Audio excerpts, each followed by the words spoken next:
una nueva charla de Jerez de la Frontera. Estamos en la charla 43. Ya nos vamos acercando al casco histórico califal. Vamos por la Plaza Aladro, Santo Domingo, Alameda Cristina, la calle Larga y bajaremos por la calle Honda, sin ver totalmente la calle Larga, que la dejamos para la siguiente lección. Tengo que decir que gran parte de estas charlas se basan en los siguientes libros que he comentado en otros vídeos. El estupendo libro de Paseo Histórico por las calles y plazas de Jerez, de Antonio Mariscal Trujillo, la Guía de Jerez Artística y Monumental, de Pablo Pomar y Miguel Ángel Mariscal, y La ciudad burguesa, arquitectura y sabiduría en Jerez, de Jesús Caballero Rangel. Y también hay que decir que tenemos unas páginas web muy buenas sobre Jerez.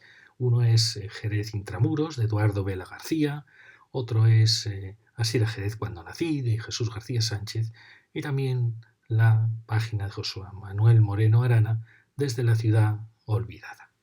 También Antonio Mariscal Trujillo tiene una página de un Jerez también sobre Jerez. Bien, vamos a iniciar el recorrido. Como hemos ido viendo, hemos ido estudiando el Jerez extramuros y ya nos acercamos a este Jerez que estamos, como veis, nos vamos acercando poco a poco a la antigua muralla califal. Ahora ya estamos en la Plaza Aladro, Santo Domingo, el convento más importante de Jerez, y la calle Larga. Como veis, vamos a empezar aquí, en el comienzo de la calle Zaragoza, para ver la Plaza Aladro.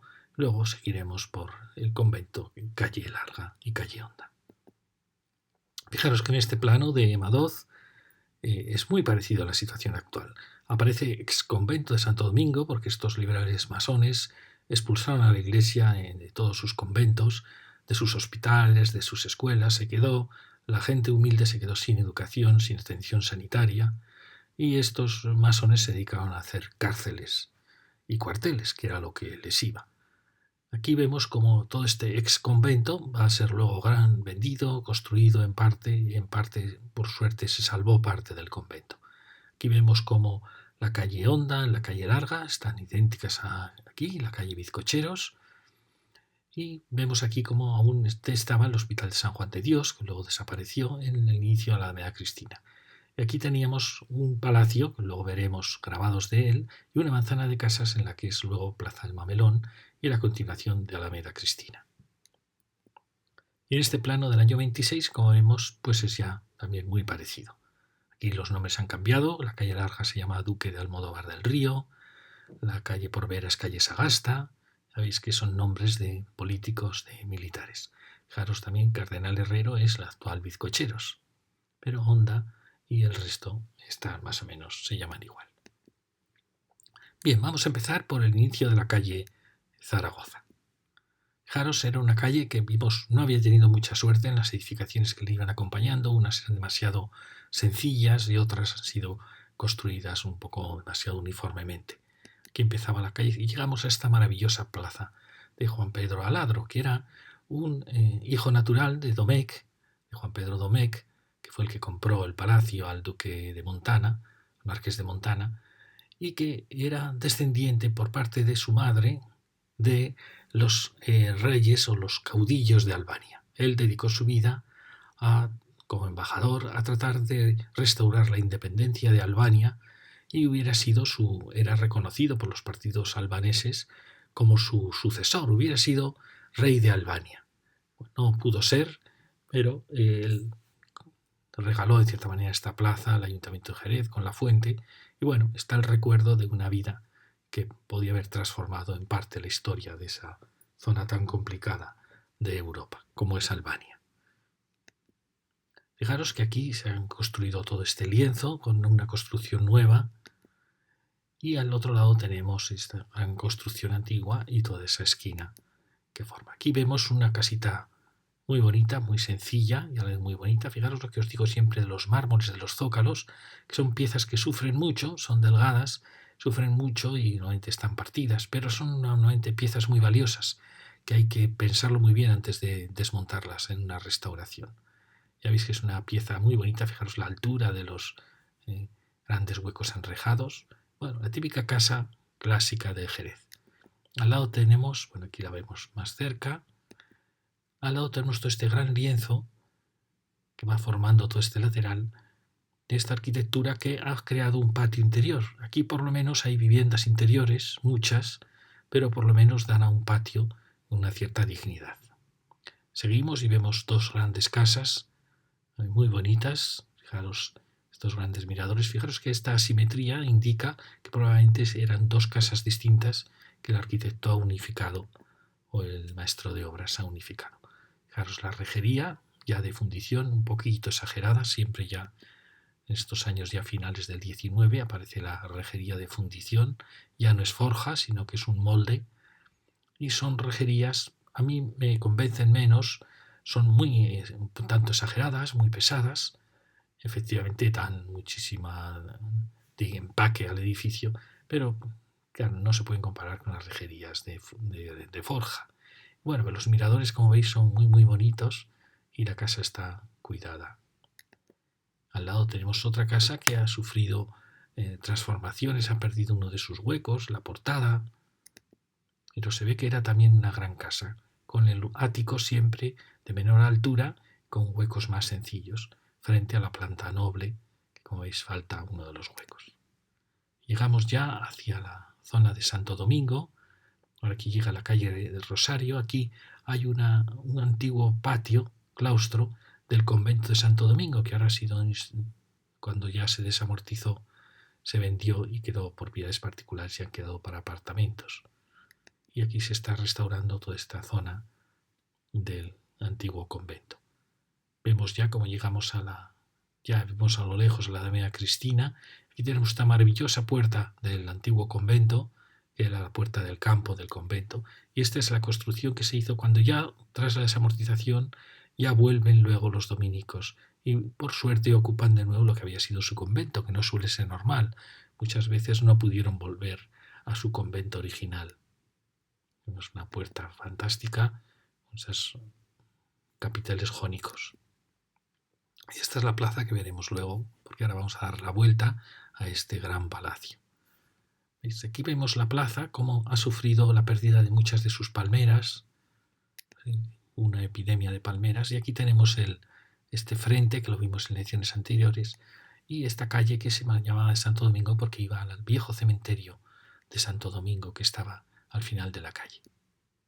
Aquí tenemos un bloque que forma este frente junto con otros edificios nuevos y bueno, ya vemos la composición con sus terrazas. Le falla un poquito la coronación, quizá es un edificio que por su situación tan espléndida podía haber tenido más pretensiones, más empaque, y quizá le falla fijaros, el alero más pobre cuando era una posición magnífica, ¿no? El portal es bonito, con esa gran carpintería. Y bueno, la casa tiene sus terrazas, sus grandes huecos. Ya veis que es un juego de composiciones un poco confuso. Terraza, balcón, hueco cuadrado. Hay un hueco largo. Hay una cierta confusión en esa fachada. Vemos la plaza cuando ya las palmeras habían muerto, varias de las palmeras, y también luego morirían las palmeras de este otro lado. Y como vemos, no ha acabado de ser restaurada la belleza que tuvo esta plaza. Vemos el monumento. Y aquí tenemos lo que hoy es como una especie de vacío del palacio que llegó a ser jardín y antes llegó a estar también ocupado con construcciones.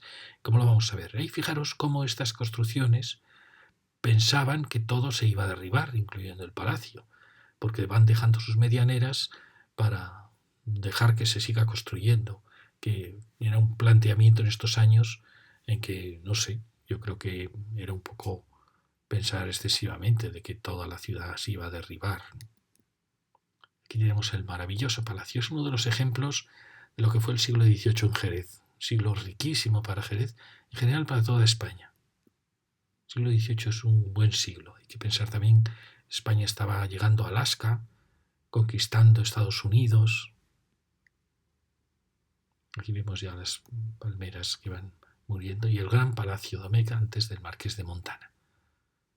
¿Veis? Es el ejemplo máximo de palacio del barroco jerezano. Edificio fantástico, un ritmo elegantísimo, con el ático, ya veis, que ya no es la galería de arquillos, sino que ya es considerado más aristocrático el hacer unos pequeños huecos. Fijaros que el zócalo tiene 2 pisos y no lo oculta. El gran zócalo, siempre todo palacio tiene zócalo, cuerpo y coronación. No solo palacio, también casas de viviendas. Es la composición siempre de todo mundo clásico, que va con la composición también del hombre y la mujer, por así decir, el tronco, la base, las piernas y la cabeza o la coronación. Aquí veis los huecos tan fantásticos con sus molduras y su ritmo. Y el alero curioso con su talla. Aquí vemos la plaza, como os decía, y cómo estaba antes, con toda la secuencia de palmeras, que se han perdido muchas de ellas. Aquí veis, fijaros que había un arbolado en el jardín. Es una pena que aquí no se haya consolidado un gran jardín para el palacio. Bien, aquí vamos ahora a meternos por esta calle. Fijaros esta pieza me parece a mí una pieza muy buena. Hablamos de ella en otra charla. Es de un arquitecto que, como veis, trabaja muchísimo los bordes de los huecos, los distintos mármoles que utiliza, las terrazas siempre con su elemento de madera. Bueno, es una arquitectura muy cuidada que juega con las alturas para adaptarse a las distintas alturas de las calles. Fijaros qué bonito el porche que ha cedido, el portal también es muy bonito. Bueno, yo las considero realmente casas palaciegas, es un palacio moderno y se agradece muchas veces esta arquitectura. Fijaros qué bonito el portal y bueno, qué elegante, sin ser exageradas, las terrazas. Me parece. Y luego, bueno, han cambiado mucho las carpinterías, ya veis que han sido transformadas, pero el hueco original era muy bonito, con carpinterías de aluminio, pero fijar el juego de distintos despieces de la piedra, los resaltes, bueno, parece una buena casa. Si comparamos con la de enfrente, que es más pobre, ya veis en su tratamiento, con menos cariño que esta otra casa. Luego sigue una casa más austera, luego veremos. Y enfrente tenemos este gran palacio. Aquí sí que admitiría probablemente un piso más para no quedar tan empequeñecido al lado de los gigantes que tiene. Como veis, es una pieza muy importante. Enfrente tenemos esta casa que es muy bonita. Es una casa que tiene, como por así decir, un cuerpo central más austero y los cuerpos de terrazas a cada lado, como dos torreones abiertos de terrazas. También tiene un zócalo muy bonito con su entrepiso, su espacio tan fantástico del portal. Y como veis, es una casa con una especie de palacio simétrico con terrazas a los dos lados. Mirad qué portal tan bonito, justo en el punto de encuentro de las dos alas, podríamos decir. Fijaros que aquí se ve muy bien la secuencia. Esta es la casa, fijaros, con viviendas interiores. Una pena, esto que pasa tanto en Jerez, viviendas interiores, que en muchas ciudades está prohibido que la vivienda no tenga ningún hueco al exterior. Y aquí tenemos esta pieza que fijaros que aprovechó al máximo el solar sin dejar nada libre y no abrió huecos. Sin embargo, esta casa podía realmente haberse pegado a haber tapado esta medianera, pero no lo ha hecho. Ya veis que ha creado este patio también probablemente con vivienda interior aquí. Y aquí tenemos esta que nos gustaba tanto, pero que aquí traicionó un poco sus ideales creando más viviendas al interior, aunque han dejado que entre la luz. Y ahora vemos cómo la nueva se le ha permitido ocupar toda la parcela, algo que no se había permitido a ninguna de estas. Es realmente asombroso. Entonces está dejando medianeras, ya veis, o sea, realmente esta se tenía que haber quedado en esta línea o en esta línea. En fin, ya veis que va a ser una sucesión de despropósitos. Aquí lo vemos. Esta había ocupado todo, había dejado esta medianera, no entiendo por qué esta no, ya no le permitieron tapar esta medianera con un frente, en vez de crear ahí ese patio. Luego tenemos esta, que ha creado este elemento probablemente de dos viviendas que dan hacia el patio. Y luego esta, fijaros que ha creado una medianera, como si esta casa fuese a derribarse. Es realmente asombroso. Fijaros. No entiendo por qué a esta se le ha permitido avanzar hasta aquí, a esta no se le permitió, y a la anterior mucho menos. ¿Y por qué se crea esta medianera? ¿Qué se piensa? ¿Que esta vivienda va a derribarse? ¿Una vivienda pretende casi ya nueva también? Es asombroso el descontrol que hay en estas actuaciones. Y aquí tenemos eso es, la nueva vivienda. Y bueno, aquí ya se ve que también hubo descontrol en el momento que dejaron avanzar a estas casas. Y ya vemos cómo algunas actuaron mejor que otras. Fijaros, esta que bien actúa, tratando esta fachada con la misma dignidad que la fachada a la avenida de Sevilla. Pues eso es lo que realmente muestra la dignidad de un arquitecto. Si seguimos, vemos esta que fue una escuela, una casi preuniversidad, que es un palacio también. Fijaros, es un palacio del barroco que forma la esquina con la calle Sevilla. Aquí tenemos esta nueva casa que se está haciendo. Fijaros que hemos visto cómo en planta ha avanzado muchísimo, ha creado viviendas interiores, una pena.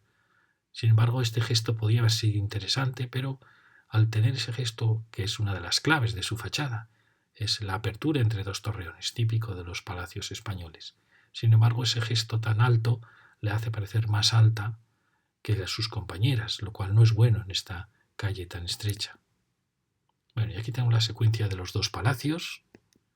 Fijaros que aquí es bonito ver el contraste entre este palacio barroco, donde, como veis, la planta noble es la planta principal y esta planta ático siempre trata de ser una planta más pequeñita. Esta tenía esta coronación con respecto al palacio neoclásico, donde, como veis, hay mayor unidad entre las tres plantas. Está dominando la idea del cubo, del gran volumen, y aunque se nota perfectamente cuál es zócalo, cuál es planta principal y cuál es ático, fijaros que el ático está cobrando más importancia. No tanto como esta, pero se está un poco igualando. Era una arquitectura que quería ser más igualitaria.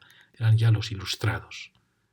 Aquí vemos el palacio con ese gran balcón y fue una escuela, casi un preinstituto, una escuela de artes y de oficios.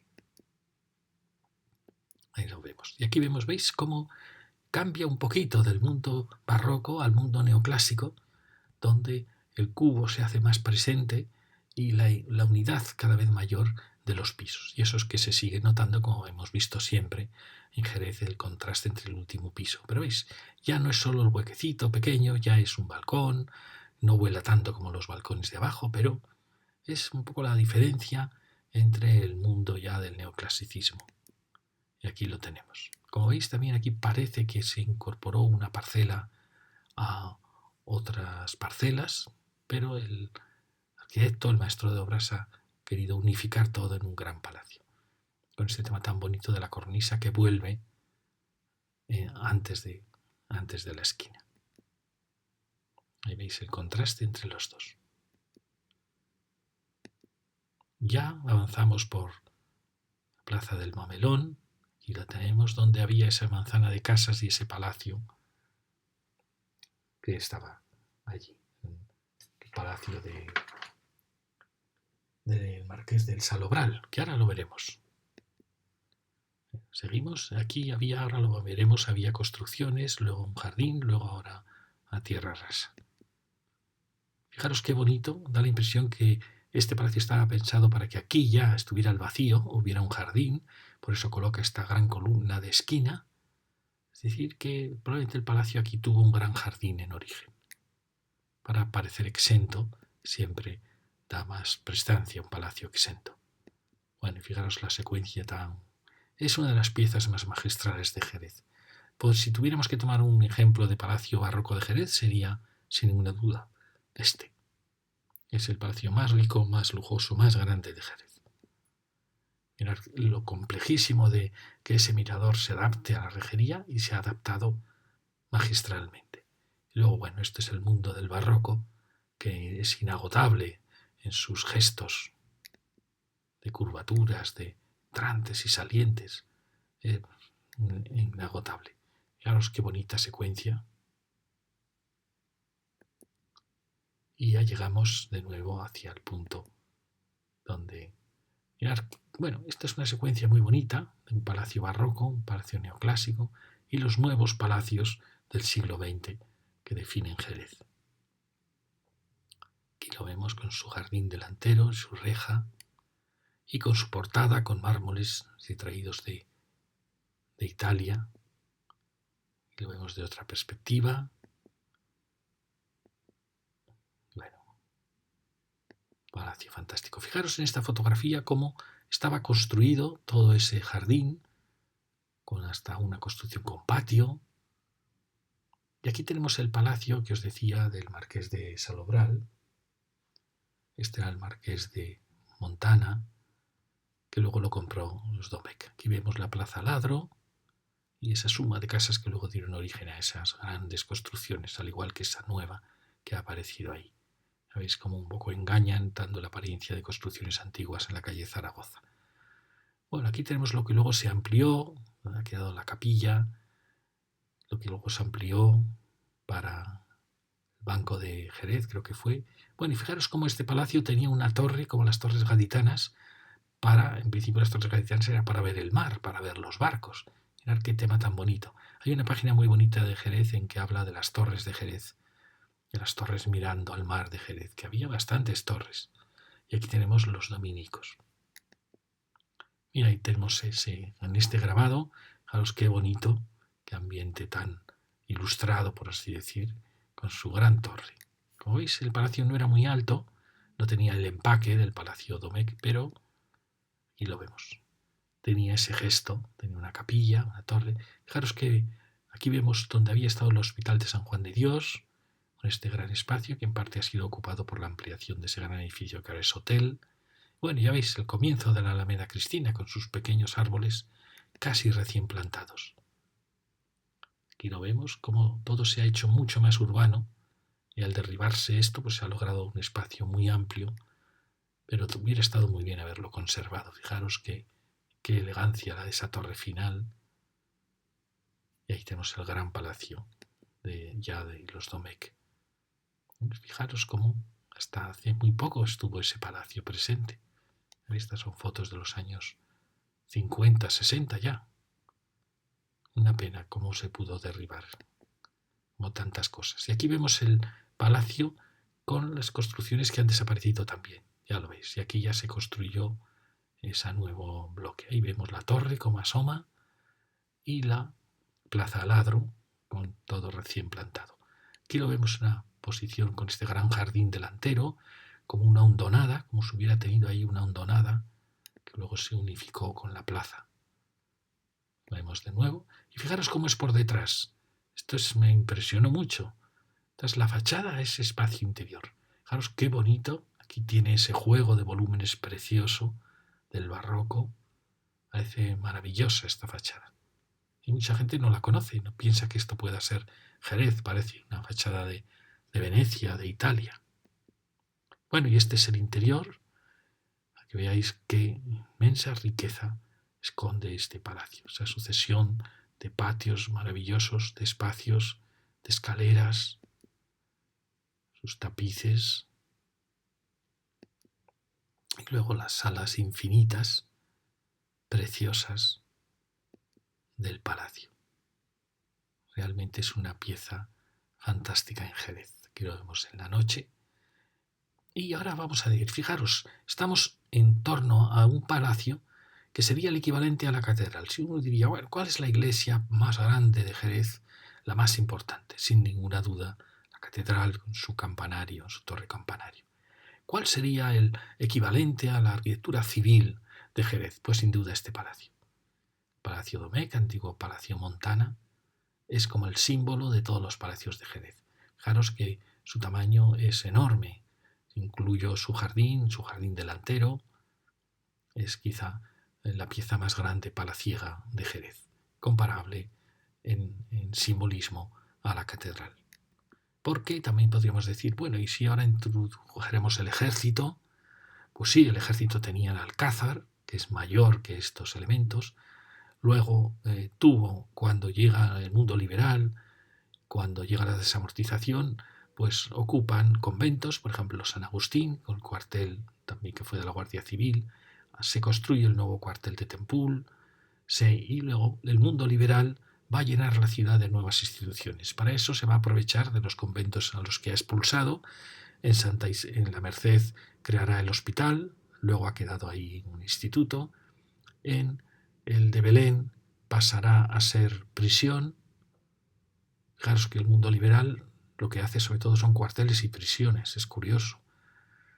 También se colocó un instituto donde estaba San Juan de Dios y el banco, la plaza del banco, el ayuntamiento se amplía, se hace la audiencia ante ese instituto también, se hace el mercado en el claustro de San Francisco, se hace el teatro en el convento de la Santa Cruz, es decir, de la Veracruz. Es decir, cómo la ciudad liberal también construye, se hace la Plaza de Toros, construye edificios muy grandes, sobre todo el cuartel de Tempul, el mercado, edificios muy monumentales comparables a los viejos edificios del barroco y de la iglesia. Y llena la ciudad de nuevas instituciones, un tema muy bonito, cómo la ciudad va cambiando y los conventos dan paso a las instituciones liberales, que son institutos, bancos, a veces periódicos también. Y aquí, bueno, tenemos ya el maravilloso convento de Santo Domingo. Cuando vuelven los dominicos hacen este edificio, quizá demasiado austero para la riqueza que habían tenido la arquitectura dominica. Y representa que tras la desamortización y el mundo liberal vuelve la iglesia renacida a la ciudad. Y se construirán muchos colegios de enseñanza nueva, nuevos conventos. Esta es la portada fantástica. Y vemos el jardín con el monumento al Domecq. ¿Veis la portada? Fijaros que faltan todas estas estatuillas, que no sé qué ha sido de ellas, y que habría que volver a encargar a algún gran escultor que las volviese a hacer. Muchas de estas estatuas desaparecieron en la Guerra de Independencia, destruidas por los franceses, o en la desamortización. Aquí vemos esta placita también, que también ha perdido muchas de sus palmeras y parece que no hay intención de que se recuperen. Bueno, y ahora ya estamos en el convento de Santo Domingo. Fijaros el tamaño del convento. El convento tuvo varios claustros, algunos han quedado reducidos a la mitad, otros los ha perdido, como este claustro en torno al cual van ahora las nuevas viviendas. Y todo esto era sus huertos, donde está la compañía de electricidad, y donde estaba el antiguo casino, el cine. Todo esto formaba parte de los huertos del convento dominico de Jerez. Entonces, hay un tema muy importante en la historia de la ciudad hispana y europea, y es que en las ciudades cristianas y también en las reconquistadas hay una revolución de la Iglesia en que tras las órdenes antiguas, como eran los benedictinos, los cistercienses, pues hay una renovación que en parte insinúa ya el gótico, con San Francisco y con Santo Domingo, que quieren volver a predicar a la población, volver a resucitar el cristianismo, y se colocan no en el interior de la ciudad, sino siempre fuera, porque van a vivir de las limosnas, quieren predicar a la gente que llega en las plazas de mercado, en los puntos de puertas de la ciudad, y se reparten las puertas de la ciudad. Y siempre los franciscanos ocupan la puerta de más vitalidad, y los dominicos, más dedicados al estudio, ocupan otra puerta más tranquila.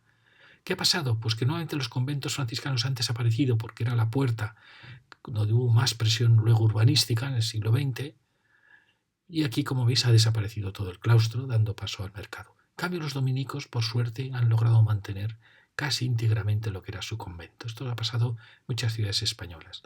Hay un triple orden, que es la de San Agustín, aunque aquí aparece ya en el Renacimiento, quizá antes hubo algo aquí, no lo sabemos, en que también se suelen colocar en los bordes de la ciudad, aunque muchas veces San Agustín se coloca pegado a la muralla.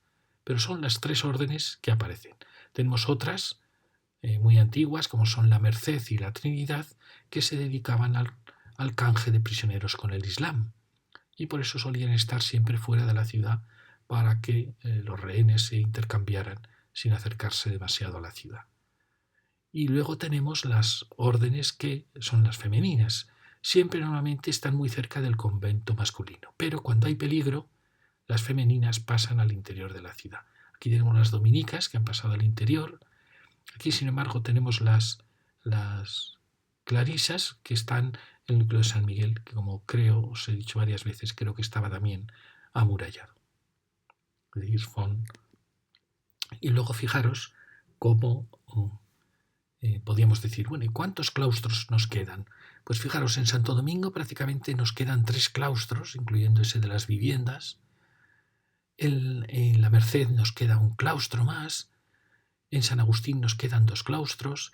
En las Clarisas otro. Espíritu Santo Dominicas otro. La catedral tiene también su claustro. Pero ¿cuántos han desaparecido? Y yo me pregunto, ¿los trinitarios tuvieron claustro? El convento de descalzos, de franciscanos descalzos, tuvo claustro. Madre de Dios, sabemos que queda solo la mitad del claustro. Y todos estos son los conventos que han ido desapareciendo, en parte por el siglo XIX, por la desamortización.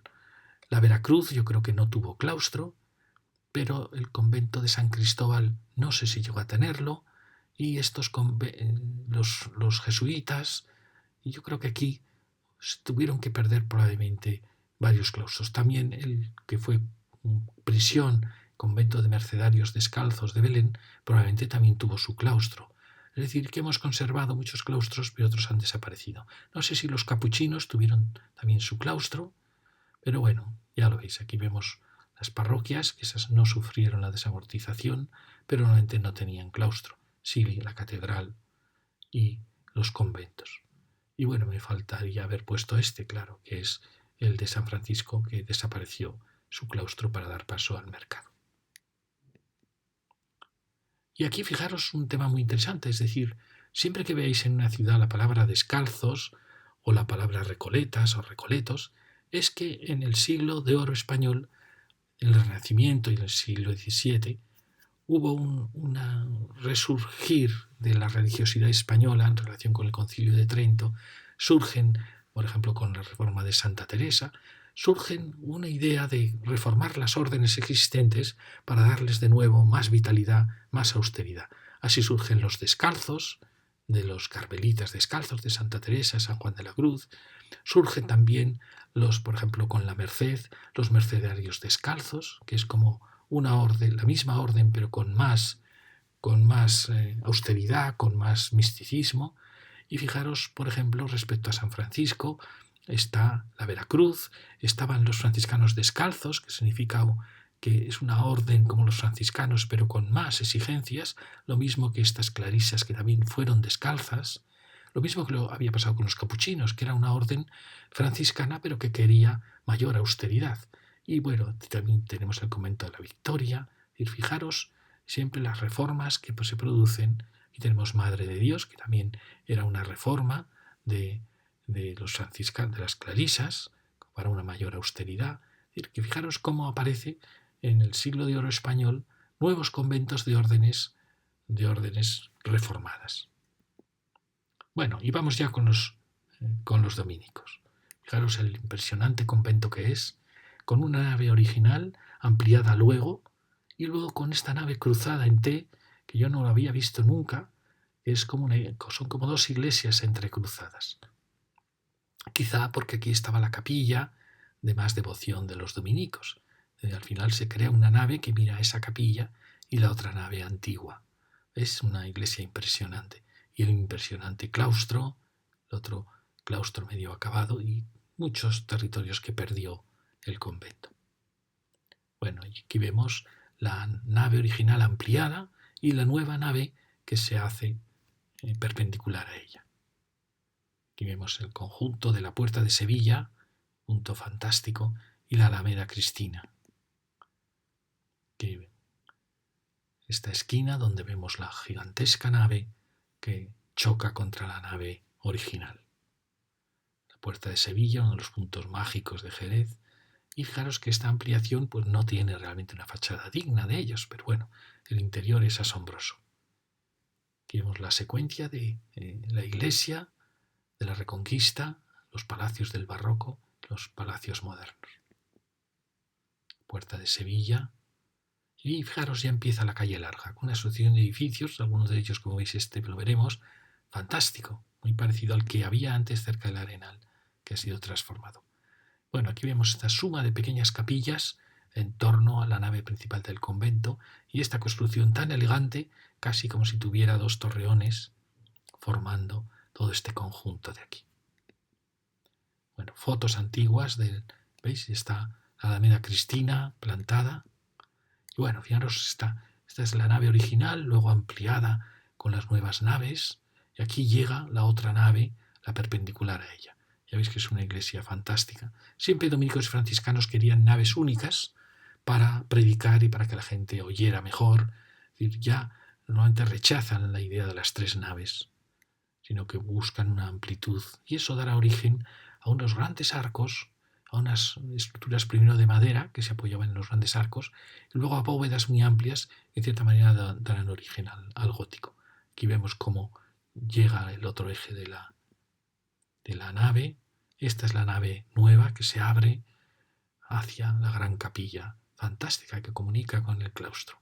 Es un conjunto asombroso, una iglesia en T que yo nunca había visto. Aquí vemos de nuevo esta nave nueva contemplando la capilla. Es una iglesia donde se han generado 2 focos y es asombroso. Fijaros, a la hora de la misa hay gente que da la espalda al altar mayor porque el altar ahora se transforma en para recibir el eje de esta otra nave. Es curiosísima. Y aquí tenemos un maravilloso claustro que como veis es un claustro gótico pero ya muy amplio. Pensar que dominicos franciscanos son el inicio del gótico siempre. Y en la noche. Bueno, y aquí seguimos ya con construcciones que fueron de los dominicos y que ahora son como pequeños palacetes clásicos y la calle larga. Aquí tenemos, fijaros en esta barandilla tan curiosa, estas pequeñas casas que van acompañando lo que era el convento dominico. Otra con sus miradores y sus ménsulas. Seguimos la calle larga y aquí llegamos a una gran construcción, yo creo que será de los años 40, 50, en que la arquitectura española tras la guerra, quiere hacer una vuelta a la arquitectura tradicional española monumental. También empezó a pasar, como hemos visto con Primo de Rivera en los años 20, que hay una españolización de la arquitectura, una vuelta al regionalismo. Esto va a continuar después de la guerra hasta los años 50. Y se hacen unos edificios fantásticos. Fijaros que este es un edificio que recupera la arquería, con estas enormes ménsulas. Es una época realmente fantástica, porque demuestra que había impulso para seguir haciendo grandes edificios siguiendo la tradición hispana. Fijaros el zócalo tan bonito y el gran frente que crea. Solían ser edificios bancarios, edificios institucionales, y lo vemos, se está restaurando. Aquí tenemos al lado otra casita también reformada por un gran arquitecto que hace todo este juego y estos miradores también muy, muy curiosos, muy originales en Jerez, al lado de la gran escala del otro edificio. Ahí vemos la secuencia. Y aquí tenemos el edificio de Esteve, del arquitecto que hizo el mercado y muchas más construcciones de Jerez, que la hemos visto en el libro de arquitectura isabelina. Os cuentan todo lo que queráis saber sobre estos arquitectos.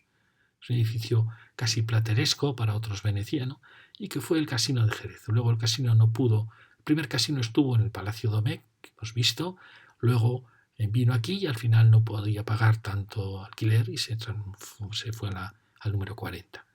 Ya veis que es un gran edificio de Jerez, muy exagerado. Esteve era un hombre a veces muy exagerado en sus gestos. También es verdad que es un poquito posterior.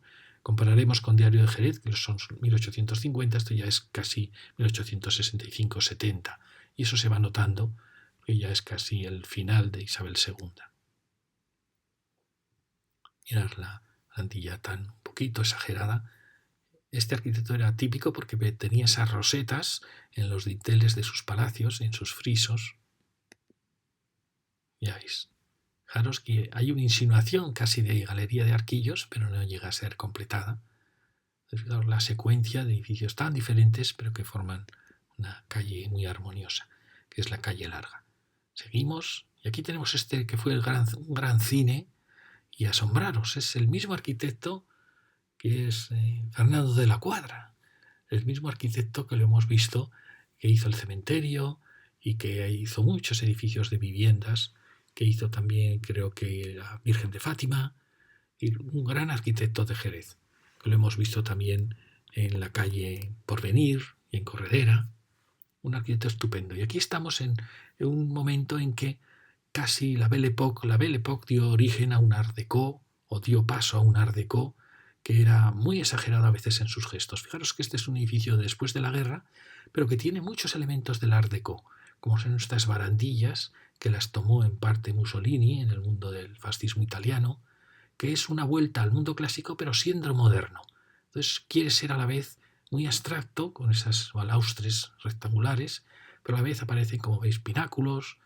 Vemos que este arquitecto aquí estaba un poco en sus momentos de formación, ¿no? Fijaros que esto casi es posmodernismo, con estos gestos. Bueno, era un gran cine y los cines son siempre de estos años. Los cines suelen ser de los años 20-30 o aquí pasa que es un poquito posterior, ¿no? Pero siempre tienen este aire un poquito art déco de grandes volúmenes monumentales, casi mesopotámicos. Pues bueno, aquí teníamos este cine, que claro, era un sitio fantástico para un cine, era uno de los cruces importantes de la ciudad. Fijaros que aquí empieza la calle Bizcocheros y es como si le faltase una preparación para una de las calles que originó uno de los barrios más importantes de Jerez, Extramuros, que era el barrio de San Pedro. Es como si faltase algo, dos grandes árboles, algo que señalase que esta es una escala mucho más pequeñita, mucho más medieval, al lado de una escala muy urbana. Este paso no está bien resuelto. Aquí vemos la secuencia, fotos antiguas. Aquí veis el cine. Mirad qué sitio tan estupendo eligió para ese chaflán, ese gran chaflán. Mirad como aquí, creo que es Rumasa la que transformó la fachada. Y bueno, y seguimos. Aparece otro gran edificio. Miren, esto es lo que os decía.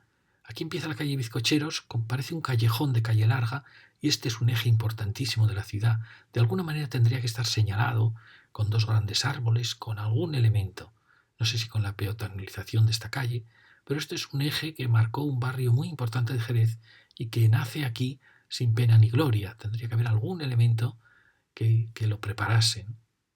Bueno, aquí tenemos otro edificio de esa misma época que os he comentado, que puede ser desde los años 30 hasta la posguerra, que son edificios que quieren recuperar la tradición del gran palacio español. Y realmente lo hacen fantásticamente, porque están perfectamente construidos, tienen una rejería fantástica, tiene mucho de la gran escala de la Belle Époque. La Belle Époque fue la época anterior a la Primera Guerra Mundial, en que se hacen todos los grandes hoteles, ya se utiliza el hormigón, y es una época muy exagerada. Pues esta arquitectura tomó algo de la Belle Époque en la exageración de los gestos, pero a la vez quería unirse a la tradición española, en este caso a la tradición de Palacio de Jerez. Fijaros la portada tremenda. Y bueno, es una arquitectura que tiene muchísimos valores. Es muy ordenada, es arquitectura de gran empaque que transforma las pequeñas ciudades en grandes ciudades. Fijaros, yo creo que ahí marca Banco Central o algo así. Veréis qué bien construida estaba, qué rejería tan bonita. Bueno, retomaba la arquitectura tradicional española y lo hizo muy bien. Y realmente creó grandes avenidas en España, grandes ciudades, grandes edificios. ¿Veis? Son edificios ya de hormigón, pero que ocultan su construcción basándose en la arquitectura clásica. Y mirad, están siempre muy bien construidos. Aunque este hueco denota ya que son ya los años 40, 50, ya es un hueco muy grande. Sus persianas. Pero están perfectamente construidos. A su lado tenemos, por así decir, un antecesor de esta arquitectura clásica, que es este edificio, que era de Francisco de Paula Soto, que es Diario de Jerez. Fue derribado y luego reconstruido. Y al reconstruirse le añadieron estas ménsulas gigantescas. Es un edificio precioso. Pero fijaros que respecto al Casino de Jerez, que era de 1865, este es de 1851. Y es de un maestro, respecto al arquitecto Esteve, este es Francisco de Paula Soto, que a mí me parece un maestro de obras, un arquitecto excepcional. Es mucho más sereno, mucho más clásico que Esteve. Se nota también, es una generación anterior, 25 años antes. Fijaros que el neoclasicismo en Europa se considera que hacia 1850 desaparece ya y va a dar paso al eclecticismo. Entonces estaríamos en el último testimonio de ese gran clasicismo. Fijaros qué bonito la secuencia de las pilastras. Y fijaros que también Diario de Jerez es un elemento típico de la Revolución Liberal. La Revolución Liberal va a traer nuevas instituciones, como son el Senado, el Congreso, como son también los cuarteles, porque el ejército va a tener una presencia tremenda, las cárceles, los institutos, los hospitales, y también los bancos y también el periodismo. Casi todos los periódicos que aparecen son periódicos normalmente liberales. que tratan de acabar con el antiguo régimen español y pasa a dar el paso a la España del 19, a la España liberal. Que en todo hay que decirlo, esta revolución logró duplicar la población española, generó ciudades fantásticas y modernizó España. Y hizo edificios pues también muy importantes. Fue unirse un poco al mundo europeo, a las revoluciones europeas. Es verdad que se inician con él también las diferencias sociales, los problemas sociales, las guerras carlistas, la España empieza a estar dividida en dos bandos, y eso fue una pena. Fijaos qué edificio más bonito, es curioso por qué lo derribaron para volverlo a levantar. Y bueno, fijaros, cumple muy bien esa misión del Diario de Jerez, que es un poco la prensa escrita que no existía hasta las revoluciones liberales. Aquí tenemos otro palacio, veremos fotos antiguas donde antes estaba más contrastado y resolvía muy bien esa esquina. Lo sigue haciendo muy bien, pero ha perdido un poquito de fuerza en estos colores tan suaves que aparece. Fijaros que es una pieza muy bonita y qué bonitos son las rejerías del balcón, con muy singulares, muy también las carpinterías. Pero veis, tenía como otra presencia. El contraste era más fuerte en estos bordes y le daba un poquito más de peso a esta esquina tan importante. Ahora se ha quedado un poco débil teniendo en cuenta que tiene que contener toda esta manzana entre la calle Honda y la calle Larga. ¿Veis qué bonita esta foto cuando la calle Larga era la carretera nacional a Cádiz? Es asombroso. Aquí fijaros que ya es solo de un sentido, o sea, ya vieron que había problemas para los dos sentidos. Fijaros qué bonito ahí. Habría que recuperar esa figura de tío Pepe en ese otro edificio también con chaflán. Ya veis cómo el chaflán siempre es una pieza muy, muy valiosa para los edificios. Ahí tenemos. Aquí ya empezamos la calle Larga. Aquí tenemos el lateral, la calle Honda, la calle Mora, de Diario de Jerez. Se le añadieron 2 huecos más, era de 5, pasó a ser de 7. Y aquí teníamos ese estrechamiento donde empezaba la calle Mora antigua. Pero ya veis, mirar también qué bonita la barandilla, muy sencilla, muy austera y muy, muy digna. Las barandillas en Jerez, bueno, en muchas ciudades españolas, tienen una riqueza de variedad. Habría que elegir la más bonita de Jerez. A mí esta me parece muy, muy elegante. Aquí tenemos otro palacio más típico. Aquí veis cómo ha perdido un poco de fuerza. Queda muy fino, pero parece que necesitase más peso un edificio en esta esquina. Creo que hay tantas barandillas como palacios en Jerez, que algunas se repiten, las que son de fundición se suelen repetir. Bueno, y aquí estamos en este punto en que empieza la calle Honda. Y fijaros que aquí habría que un poco decir, bueno, mi teoría está claro, esto todo el mundo está de acuerdo, la muralla califal, pero fijaros que en esta manzana entre la calle Larga y la calle Honda hay dentro de la manzana una gran curvatura. Eso indica muy probablemente que cuando estaba la muralla, quizá por aquí venía un arroyo, por la calle Honda, y cuando luego se empezaron a crear construcciones, que yo no sé si llegaron a estar pegadas a la muralla, habría que ver si la calle Larga siempre existió o fue una abertura más moderna, porque da la impresión como que la muralla tuvo pegada una manzana que llamo yo de aluvión, que se pegan a las murallas, y que venía hasta la calle, hasta el foso de la calle Honda. Lo cierto es que aquí hubo una manzana que marcaba esta curvatura, y luego a esa manzana se le pegan todas estas casas hasta estrechar la calle Honda. Y también mi opinión es que el barrio de bizcocheros de San Pedro tuvo un primer dibujo que fue así, a la vera de los dominicos, que tenían que ser conventos fortaleza, sin ninguna duda, porque eran los que iban a defender la ciudad, que luego este barrio de San Pedro se amplió con calles hasta la calle Clavel y hasta la calle Arcos, y que muy probablemente tuvo una muralla que venía por aquí, lo hemos contado en otros vídeos, y que unía el barrio de San Miguel, que estaba también amurallado. Y aquí se forma como un arrabal que es en torno a los franciscanos, con casas en torno a la calle Doña Blanca, y luego aparece en estos vacíos entre los dos barrios, van apareciendo los caminos y el convento de la Veracruz. Y fijaros cómo la calle Medina, en mi opinión, tuvo que existir una puerta en la ciudad árabe una puerta que marcase el eje de la calle Medina. Si no, no se entiende este eje tan fuerte que muere contra nada. Aquí hay oculto alguna salida de la vieja ciudad árabe y de la ciudad romana que yo creo que está dentro de ella. Pero bueno, ya veis cómo se explica muy bien cómo estos caminos pasan entre burgos que se fueron amurallando y que al final forman todos estos arrabales entre Santo Domingo y San Francisco. Seguimos, vemos esta calle, estas preciosas rejerías de la casa. Seguimos por la calle Honda, que fue una calle muy comercial y que en parte ha perdido su vitalidad por culpa de la peatonalización de la calle Larga, que lo ha sufrido la calle Honda y lo hemos visto también, lo sufrió la calle Santa María.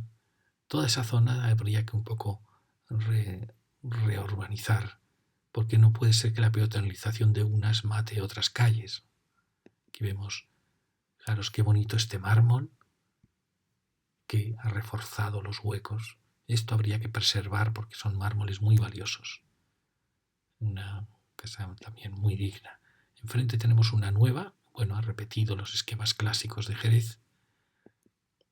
Otra gran casa con sus ménsulas. Enfrente tenemos otra, sus grandes portalones. Seguimos, aquí tenemos otro. Fijaros qué rejería tan bonita, qué ménsulas tan fantásticas para los balcones y el dintel. Fijaros qué bonita, tantas rejerías diferentes. Aquí tenemos una arquitectura que es un poco ya en la época de la democracia, que se llamó en parte hija de la tendencia, que quiso volver a una arquitectura más ligada a la arquitectura histórica, con arcos, con la vuelta, casi luego enlaza con lo que se llamó el posmodernismo. Aquí tenemos otras casas serenas de la época isabelina, con sus balcones curvos. Otro portalón fantástico. Las puertas de Jerez también son muy bonitas, con estas piezas casi enteras, que muchas veces cuando se limpian aparecen maderas de caoba, maderas fantásticas. Y fijaros el típico detalle jerezano de la ménsula y luego, sin ningún temor, el vuelo con forja del balcón. Fijaros qué casa tan bonita. Seguimos y ya estamos llegando al final. Este palacio que curiosamente no lo sabía, he visto que es palacio también del arquitecto Esteve, es decir, que es el mismo que había hecho el casino jerezano. Fijaros como aquí es mucho más austero, frente a una casa más sencilla. Otra gran puerta y otro fantástico mirador. Y llegamos ya al final de esta calle, donde vemos esta esquinita con la calle que venía del barrio de San Pedro, el palacio de Lora Tamayo, otra rejería también fantástica. Y aquí esta encrucijada, un poco empobrecida quizá porque este edificio admitiría tener un piso más. Este edificio que no acaba, pudiendo haber sido un gran edificio de esquina, no acaba de resolverlo bien. Aquí tenemos esto que decía que esto habría que mantener, porque fijaros el esfuerzo que supuso apear todo este palacio, son unos pilares de acero para crear este inmenso escaparate. Estos son elementos que habría que conservar de aquellos años 60-70, en que había tanta vida comercial en estas calles y que ahora en parte se ha marchado. Aquí tenemos una casa aparentemente nueva, basta ver el enorme, excesivo grosor de estas ménsulas, pero bueno, da la impresión que ha reconstruido los miradores y esta barandilla neoclásica que veíamos en algún otro palacio. Aquí tenemos otro con esta aparición del ladrillo. Pero fijaros, los miradores de metal, no he visto miradores de madera en Jerez, excepto los que están dentro de las rejerías. La mayoría son metálicos. Fijaros que aquí los zócalos y hay comercio de muy alta calidad. Sin embargo, toda esta zona está como un poco abandonada, lo pienso yo. Este cruce de calles, de arcos, las calles que vienen del Teatro Santa María, toda esta zona necesitaría una mejor urbanización. Ya veis, es una zona que fue muy viva, muy comercial y que el tráfico, el haber hecho la calle larga peatonal, ha hecho que el tráfico pase por Santa María y de esta manera ha matado un poco todas estas encrucijadas que fueron tan vitales. Habría que intentar recuperar, no sé si plantando más árboles, unificando pavimentos. Quizá también esta pieza es clave, si esta quizá se le diese quizá un piso más y se renovase, pues es una pieza clave en esta encrucijada de calles. Porque fijaros aquí, es una calle bajita, pero ha sido renovada con un piso más y bueno, pues se empieza a lograr dar vitalidad a esta encrucijada. Pero veis, está desnuda de árboles, está convertida prácticamente solo en una calle de tráfico. Y eso no puede ser, porque es una encrucijada al lado del teatro. Es importantísima, es la llegada a la calle Arcos, que también comentábamos que Arcos y Medina son calles que están muy olvidadas, muy abandonadas, y eran calles importantísimas. Fijaros, la misma calle Medina en este espacio del teatro es un espacio fascinante y está todo un poco olvidado. Al igual que esta pobre calle que ha pasado a ser una salida de tráfico importantísima, pero que tiene anchura para tener arbolado, para ser una calle mucho más amena. Y bueno, ya acabamos y como hemos visto, hemos hecho este recorrido. Entonces, si teníamos 956 palacios, ahora añadimos en este recorrido 26, con lo cual estamos en 982 palacios. Y dentro de ellos había 31 palacios de arquerías, al cual añadimos estas arquerías de la calle Larga y tendríamos de momento 32 palacios de arquerías, que simplemente lo digo porque es una tipología que yo creo que fue mucho más extendida en Jerez y que la Ilustración acabó suprimiendo. Y bueno, muchas gracias y la próxima charla será ya la calle Lancería, en la calle Larga, quizá desde la Plaza de Arenal. A ver si nos da tiempo a incorporar todo esto que nos faltaba, toda esta acera, en la próxima lección. Muchas gracias.